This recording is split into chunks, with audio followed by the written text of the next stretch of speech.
Maharaj, foi falado como sendo uma das qualidades divinas não gostar de ver defeitos.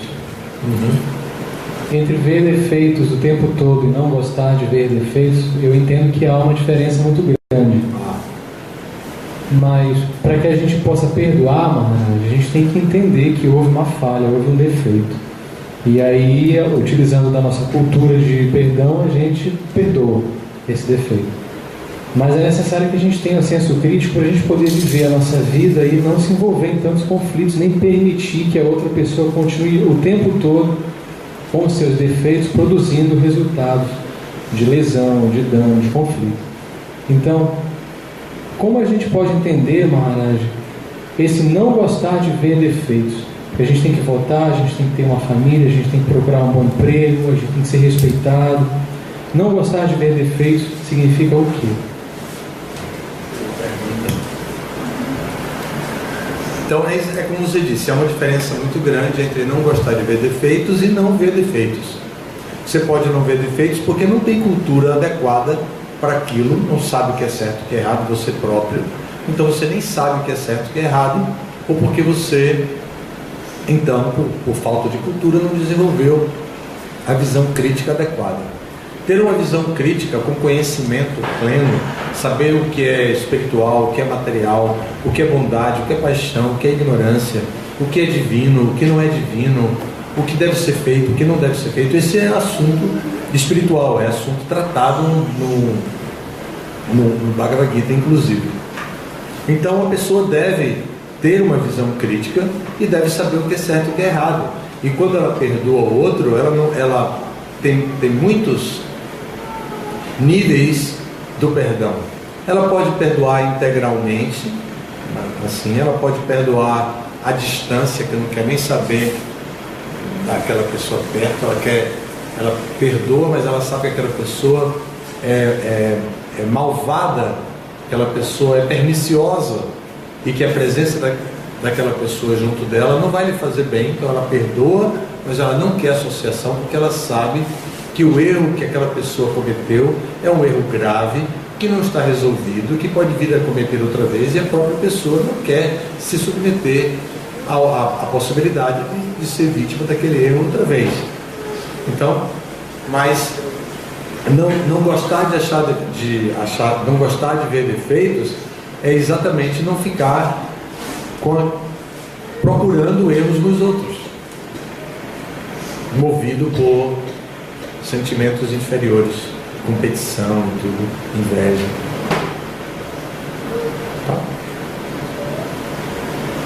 Tá bom? Mas Sudabata, alguma pergunta? E agora uma passagem da Bíblia que Jesus diz que a gente tem que perdoar 7 vezes, 70 vezes, alguma coisa assim. 70 vezes. Isso. 70 vezes 7. Então, até que ponto a gente tem que ser, como posso falar,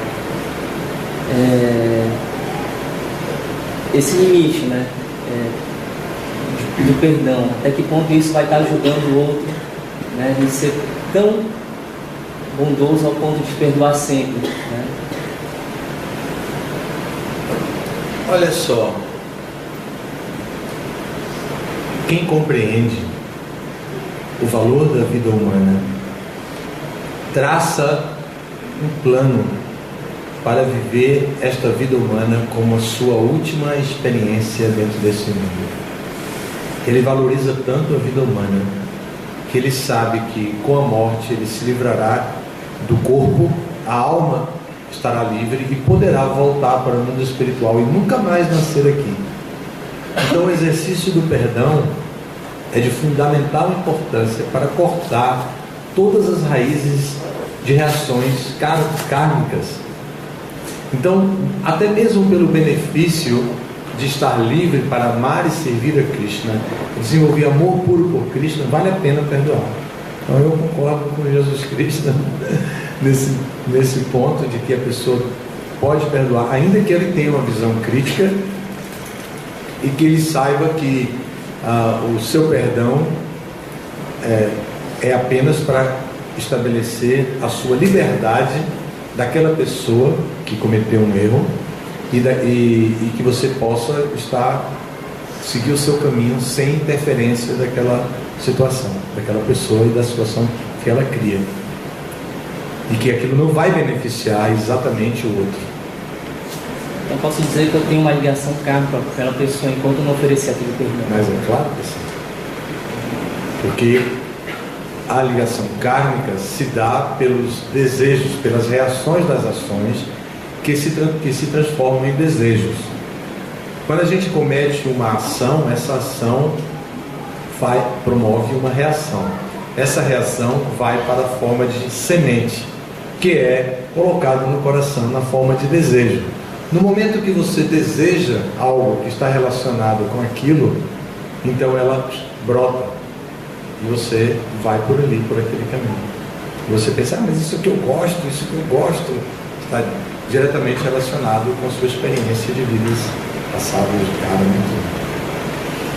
A vantagem do processo de cantar o Mahamantra Hare Krishna é que o calor é tão forte por cantar o Mahamantra Hare Krishna que queima todas essas sementes que estão no coração e elas não brotam e os desejos não aparecem, porque elas são queimadas pelo fogo do Sankirtan, fogo do cantar dos santos nomes de Krishna. Por isso vale a pena adotar o processo do cantar, que é adequado para essa época.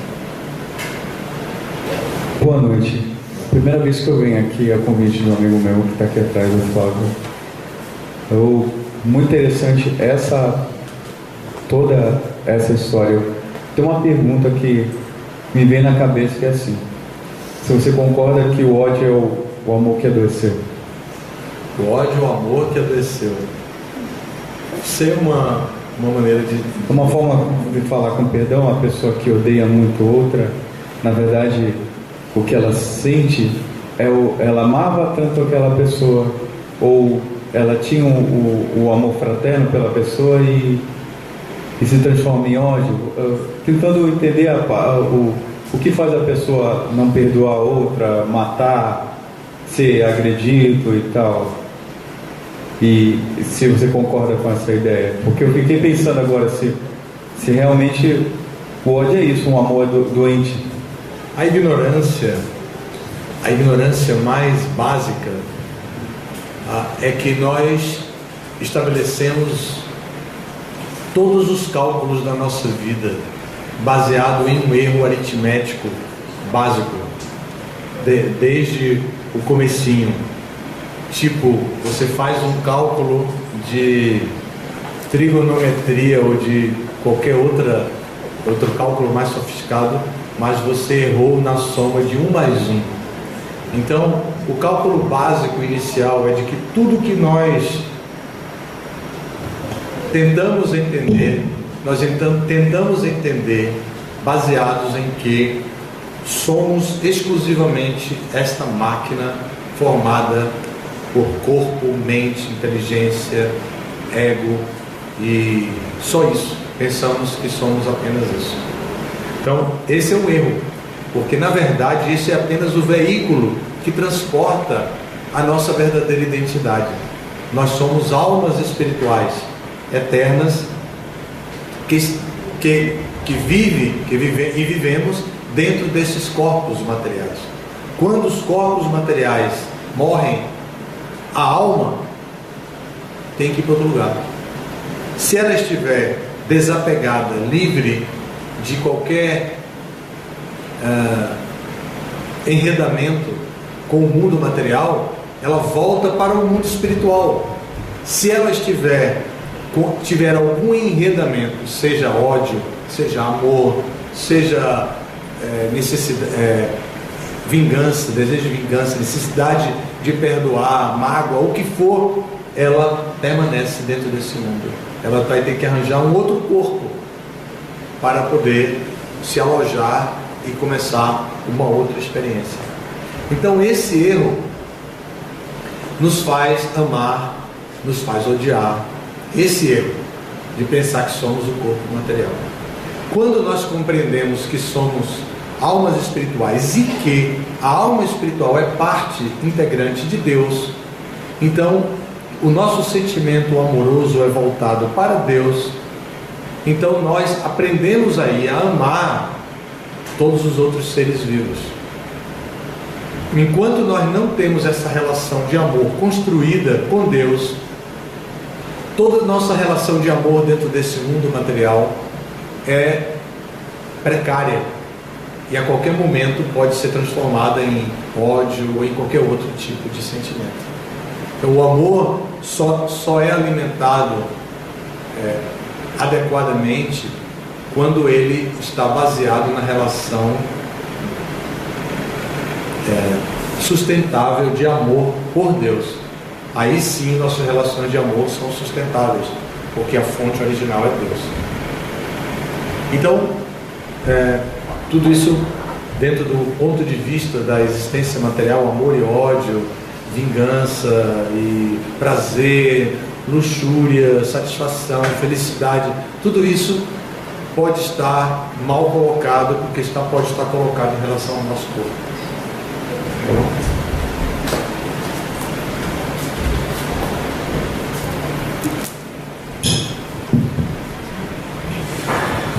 Mestre, eu queria pedir licença para o senhor para... Não sei se eu vou mudar um pouco de assunto. É uma coisa que eu nunca entendi bem dentro da filosofia védica. Né? E Krishna disse que nós sempre existimos, né? De forma eterna, né? Assim como ele sempre existiu.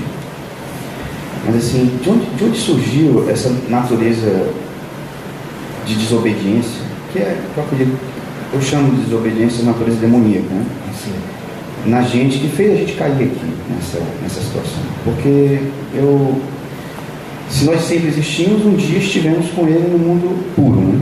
Sim. E qual é o propósito disso, de estarmos aqui? Tá certo.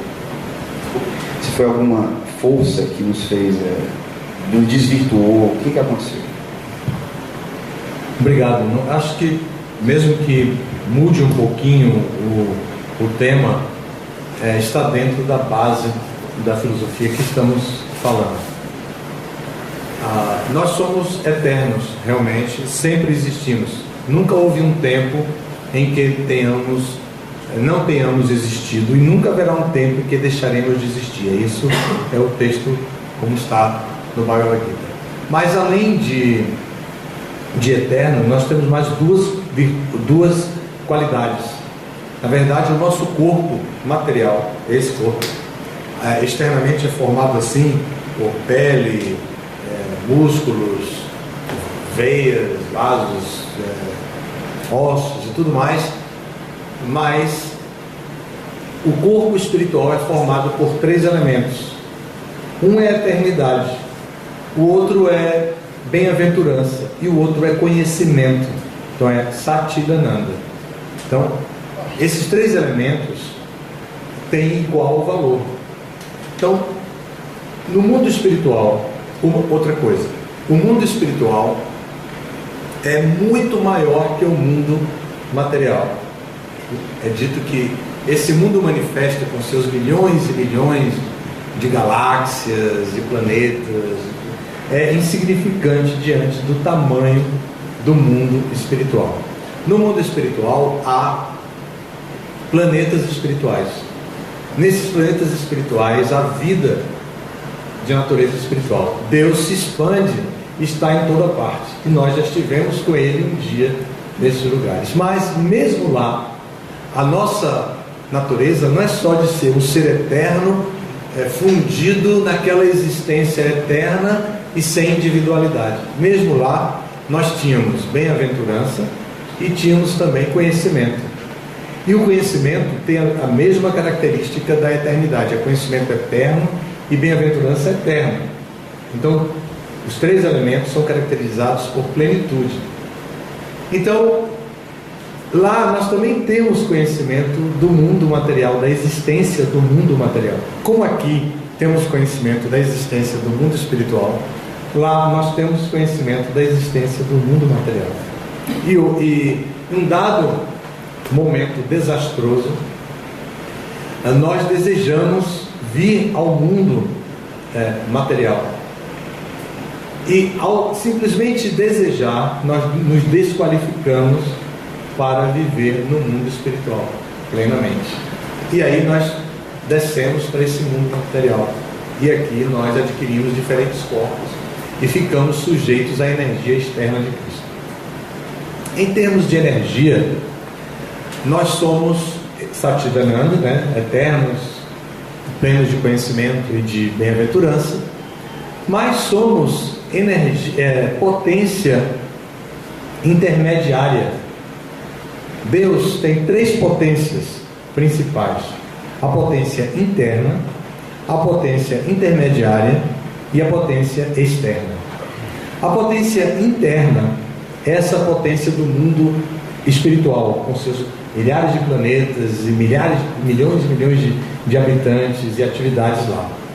A potência externa é essa que nós estamos vendo, que os planetas que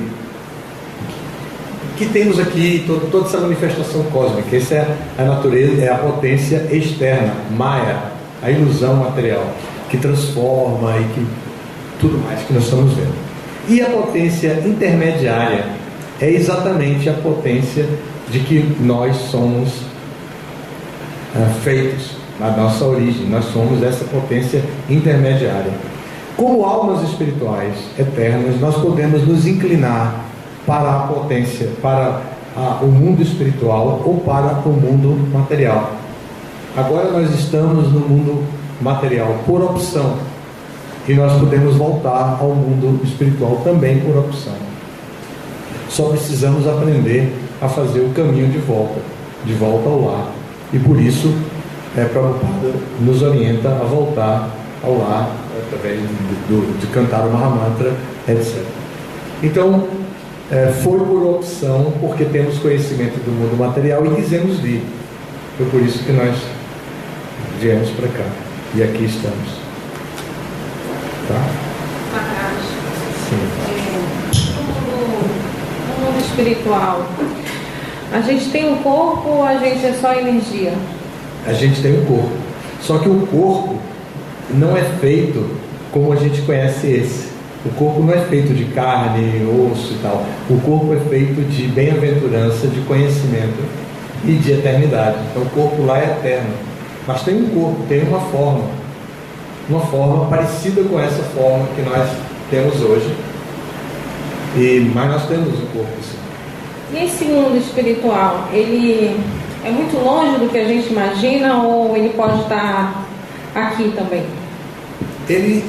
O mundo espiritual é bem longe, por um lado. Se formos analisar geograficamente, ele é bem longe.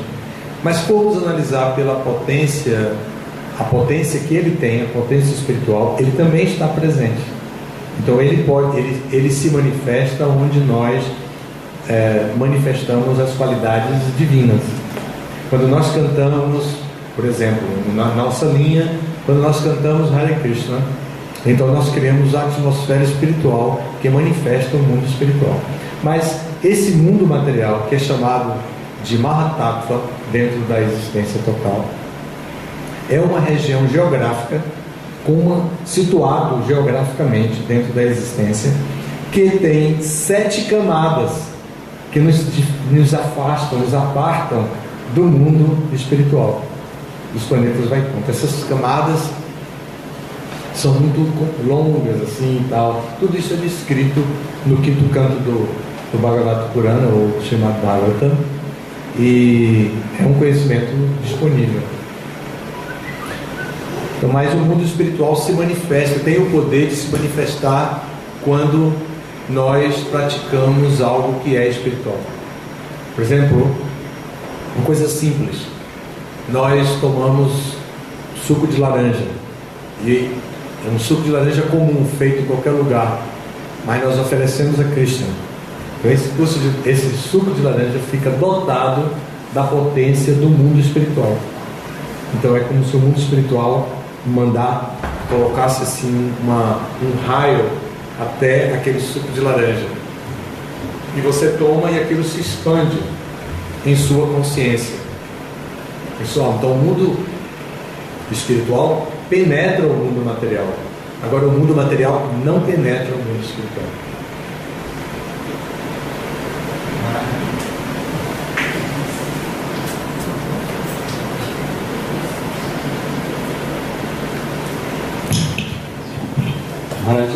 Nós falamos a respeito de como adquirir essa qualidade do perdão. Eu queria perguntar para o senhor o que nos leva, por exemplo, a cultivar a mágoa. Qual a origem disso? A ignorância, né? A ignorância e a visão crítica em função de que nós somos seres desfrutadores. Nós merecemos respeito, prestígio, etc. Tudo isso é verdade. Até certo ponto, tudo isso é verdade. Nós temos que estar dentro da sociedade e trabalhar com todos esses conceitos de maneira muito bem equilibrada. Não podemos exagerar, porque qualquer exagero em desejo de ser reconhecido, de ter prestígio, etc., pode causar um desequilíbrio. Mas nós devemos trabalhar isso, e para a prática do processo de serviço devocional, de cantar Hare Krishna especificamente, Chaitanya Mahaprabhu disse que nós devemos ser mais humildes que a palha na rua, mais tolerantes que a árvore, desprovido de todo sentido de falso prestígio e sempre pronto a oferecer todo respeito aos outros. Então esse é o estado de espírito que nós devemos cultivar para poder praticar o processo de Bhakti Yoga constantemente. Entende? Agora, ainda assim, é claro, nós outra vez voltamos com a nossa análise crítica do que é certo e o que é errado, de acordo com Varna, de acordo com Ashrama, de acordo com os modos da natureza. Nós vamos fazendo as seleções e vivendo dentro desse mundo da maneira mais equilibrada. Krishna diz no Bhagavad Gita que isso é yoga. Ele define yoga como o equilíbrio entre a ação e a reação, a ação e o resultado da reação, o resultado da ação. E Krishna define isso como yoga. Então nós temos que viver no caminho da yoga mesmo, adotar yoga e viver equilibrando, né? Às vezes de ponta cabeça, né? Às vezes de cabeça para baixo, assim, às vezes todo contorcido, falando alegoricamente, mas nós temos que estar fixos no processo de yoga, do equilíbrio, tá?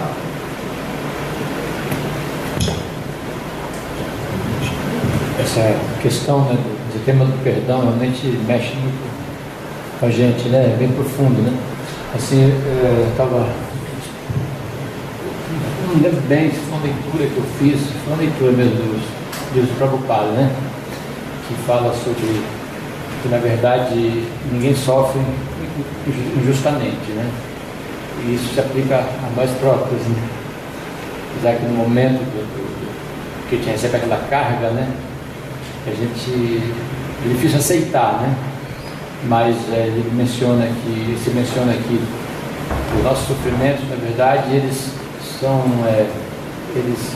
os inimigos, por exemplo, as pessoas que nos causam mal, na verdade, eles são as manifestação dos nossos pecados, né?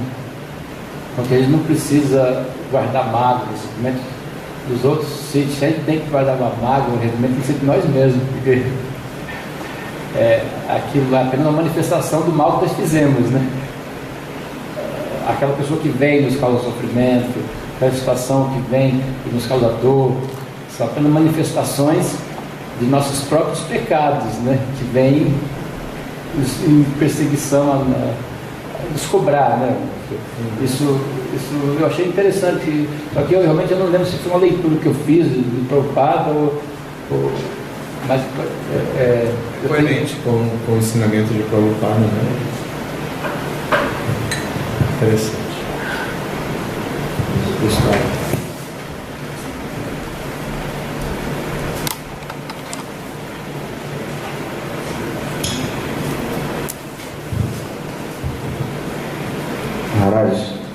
uma vez, sobre isso que o próprio acabou de falar, uma vez eu vi uma interpretação, num texto, sobre pecado contra o Espírito Santo, que Jesus falava, né? E que dizia o seguinte, que o pecado contra o Espírito Santo é quando a pessoa ela já fez tantas coisas erradas, e existem pessoas aí, né? Tantas coisas erradas, tantas coisas assim terríveis, que ela não consegue se perdoar, ela não consegue acessar Deus devido a essa, ela mesma não se perdoa, então não tem perdão. Jesus falava que não tem perdão porque não é que não tem perdão de Deus, é porque como ela não se perdoa, ela não acessa. Né? A reencarnação seria uma misericórdia de um esquecimento do passado para poder a pessoa viver uma vida nova. Eu queria saber se o senhor concorda com essa. Está de acordo com a filosofia do que nós conhecemos, né? Eu não conheço a linguagem de pecado contra o Espírito Santo, eu não conheço isso teologicamente com profundidade, mas nós precisamos compreender nossas próprias limitações, precisamos compreender que foi um milagre que nós tenhamos chegado aqui na forma humana, porque existem tantas formas, animais, de plantas e tudo mais. Como nós chegamos à forma humana é uma bênção muito grande, e que nós deveríamos valorizar essa forma humana de vida. E essa forma humana deve ser valorizada buscando Deus, buscando satisfazer a Deus. Então, se por alguma razão nós cometemos tantos erros e compreendemos esses erros e nem nos perdoamos a nós mesmos e tudo mais, vamos precisar provavelmente uma outra vida, e nessa outra vida nós vamos esquecer tudo, vamos nascer esquecidos. Então os desejos vão brotar dentro do meio ambiente com a influência do meio ambiente, e aí nós vamos ter uma outra oportunidade de encarar aquela situação. Isso está de acordo. A gente consegue assim acessar o perdão divino? Sim. E o que a gente tem que fazer? Porque às vezes é muito fácil a gente olhar, aconteceu um fato, depois a gente conversa, perdoei. Aquele perdão assim, da boca para fora, né? Sem sentimento, sem preparação. Como é que a gente faz para acessar? Veja bem, esse perdão assim social, convencional, do dia a dia e tudo, talvez nem chegue ainda ao nível do perdão como a gente está encarando aqui em termos de construção do eu espiritual. Para construir esse eu espiritual e voltar ao mundo espiritual, nós precisamos realmente de um perdão profundo. Por isso que eu dei o exemplo do criminoso que está se trabalhando as famílias para que as pessoas não fiquem lesadas apenas, por exemplo, pela morte de um ente querido, mas além da morte ela fica lesada pelo medo, ela fica lesada pela violência, pelo ato violento que roubou dela aquilo, então, aquela sensação de insegurança o tempo inteiro, e também pelo ódio, por culpar aquela pessoa. Então a psicologia trabalha a pessoa de tal forma, até junto com a religião, e ela chega até o momento de conversar com o criminoso já tendo perdoado. Então nós temos que chegar a esse nível de perdão trabalhado. E por isso eu vinculei aos modos da natureza, ao modo da bondade.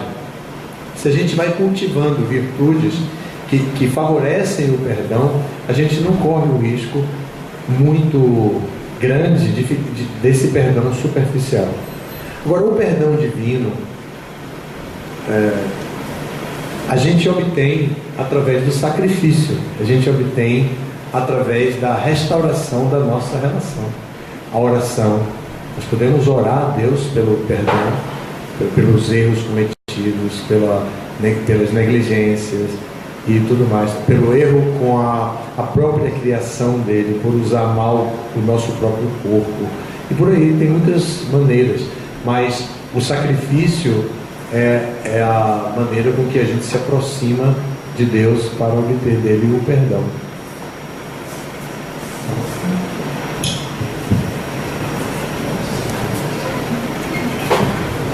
Maharaj, Claro.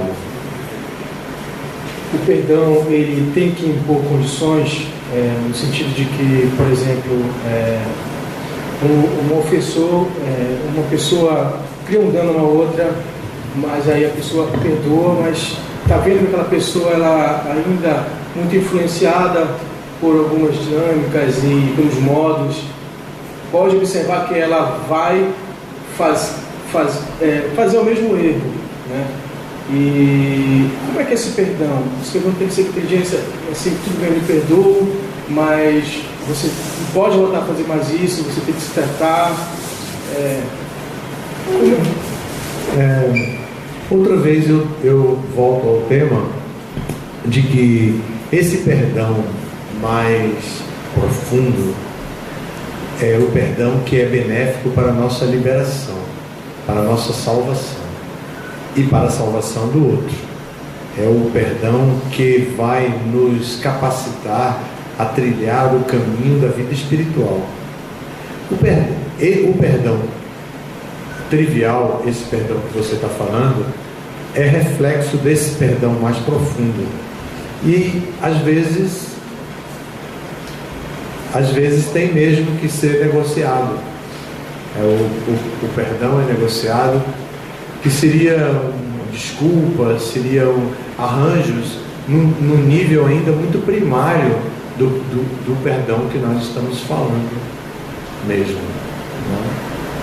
Mas o perdão como qualidade divina é o perdão que está baseado no modo da bondade, é o perdão que está associado à sua trajetória de libertar-se desse mundo material, porque você está na forma humana de vida, e essa forma humana de vida é o instrumento, a ferramenta adequada para você sair fora.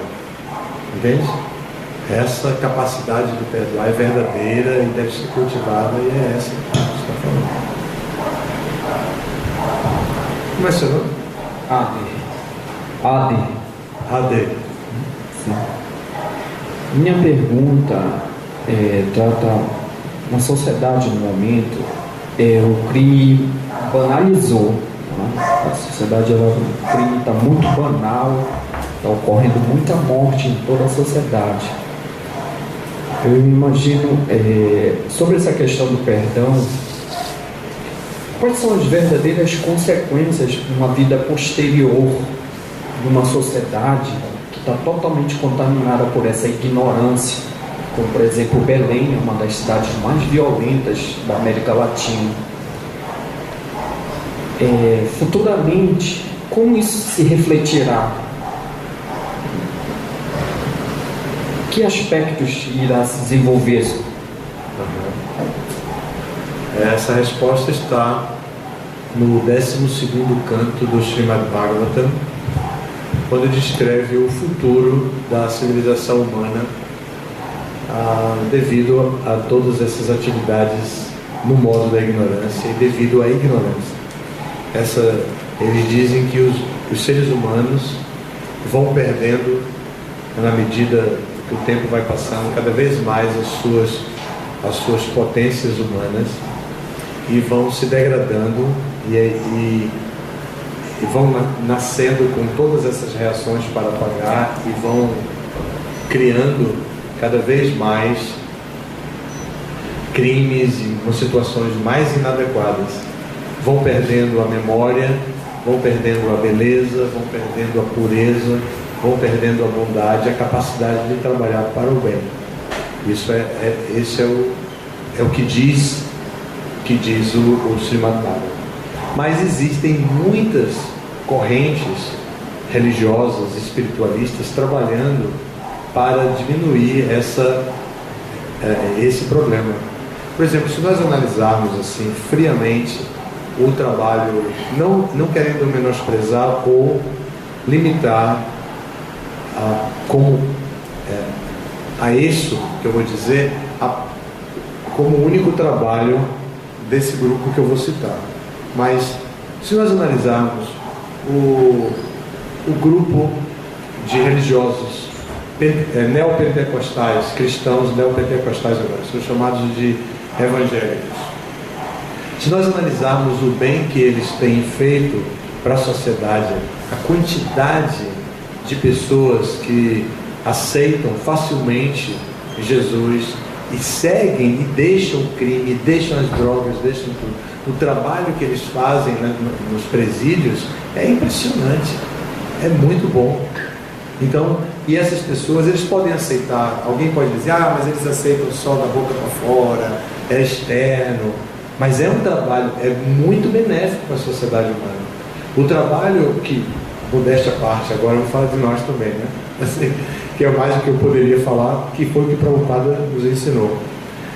O que nós fazemos em propaganda para evitar a matança de animais, que é considerado, de acordo com a lei do karma, é considerado uma ação muito maléfica para a sociedade humana. Então nós estamos há 49 anos no Ocidente pregando contra a matança dos animais. E estamos distribuindo alimentos, estamos fazendo restaurantes como esse. Quase toda a cidade nós temos um centro que distribui alimentos. Em Campina Grande, por exemplo, na Paraíba, nós temos um projeto há 11 anos e meio distribuindo diariamente 90 litros de sopa para a população de rua. 11 anos e meio ininterruptamente, de segunda a sexta-feira. Isso é muito significativo. Não é um trabalho que se vê o resultado tão direto como se vê dos neopentecostais, porque os neopentecostais trabalham com a deliberação humana e nós estamos trabalhando com a deliberação divina. Nós damos apressado e esperamos que Krishna trabalhe naquele poder apressado. Mas veja que há muitas correntes trabalhando para isso. Eu conheço vários, porque eu trabalho com diálogo interreligioso e conheço vários trabalhos de várias correntes que beneficiam o mundo assim. Mas as previsões não são muito boas, e é o que nós já estamos vendo agora. Quantas crianças nascem já com essa ruindade, digamos assim. Isso é uma agressão para os psicólogos, para os pedagogos dizer isso, mas como de alguma maneira ou outra, ainda tão jovens, as crianças se tornam delinquentes e fazem e praticam tantos crimes, né? Tá? Acho que chegamos antes. Maharaj, a última pergunta. Voltando à palavra-chave uma das palavras-chave da palestra, que é o defeito. Né? Assim, na área da educação, se vê na área da educação, na área do ensinamento, os mestres, os educadores, eles ensinam em cima de observações. E essas observações, claro que ver pode ser um defeito das pessoas para se corrigir. Eu queria que o senhor falasse um pouco disso. É como o Davi falou, né? Mesma coisa.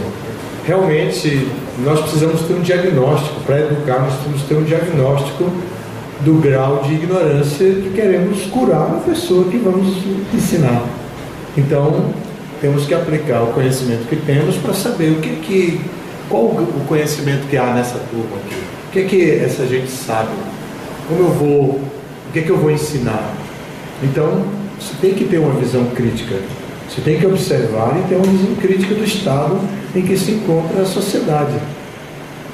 Então é preciso encontrar defeitos nesse sentido, mas você vai encontrar defeitos porque você está trabalhando para o benefício daquela mesma,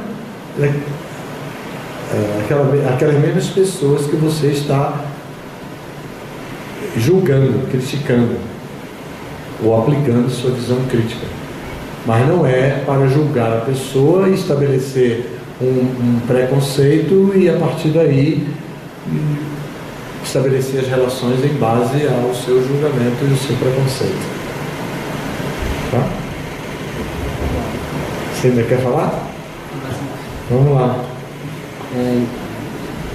Não sei se está certo fazer esse paralelo com no Bhagavad Gita, quando Krishna fala para Arjuna que ele tem que ir à batalha de Kurukshetra, e Arjuna, num primeiro momento, ele teme, né, ir para aquela batalha, mesmo tendo natureza de Kshatriya e tendo que restabelecer o reinado, né, que estava em mãos de pessoas de natureza demoníaca.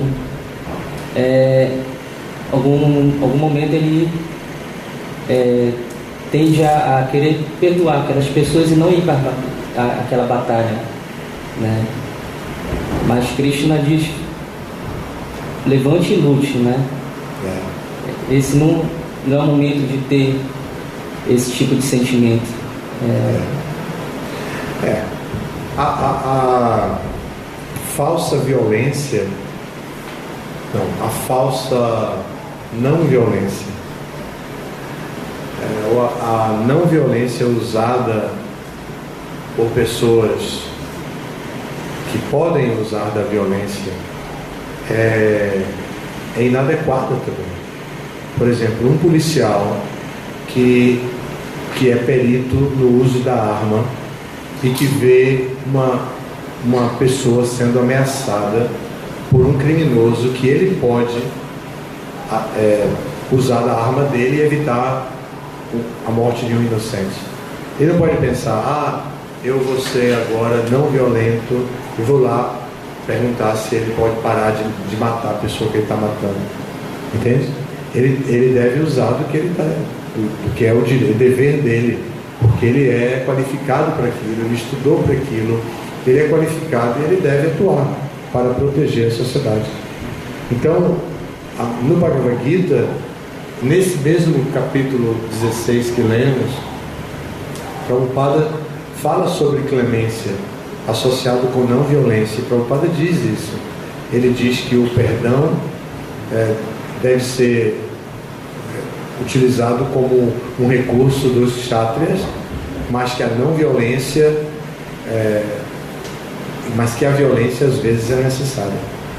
E nós sabemos que, infelizmente, é verdade mesmo. Infelizmente, podia ser diferente, mas infelizmente é verdade. Às vezes a violência é necessária.